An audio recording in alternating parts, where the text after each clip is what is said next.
शुद्धमुरारिसुरार्चितलिङ्गं निर्मलभासितशोभितलिङ्गम् जन्मजदुःखविनाशकलिङ्गं तत्प्रणमामि सदा शिवलिङ्गम्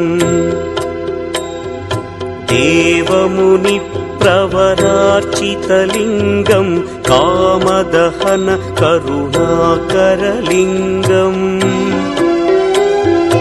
रावणदर्पविनाशकलिङ्गं तत्प्रणमामि सदा शिवलिङ्गम्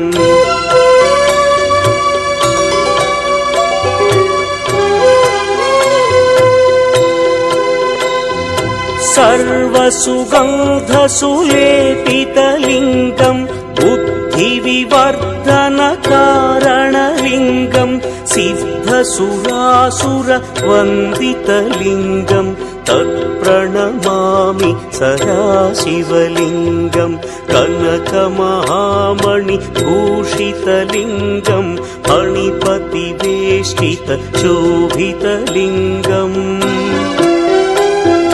दक्षसुयज्ञविनाशनलिङ्गं तत्प्रणमामि सदा शिवलिङ्गम् कुङ्कुमचन्दनलेपितलिङ्गं पङ्कजहार सुशोभितलिङ्गम्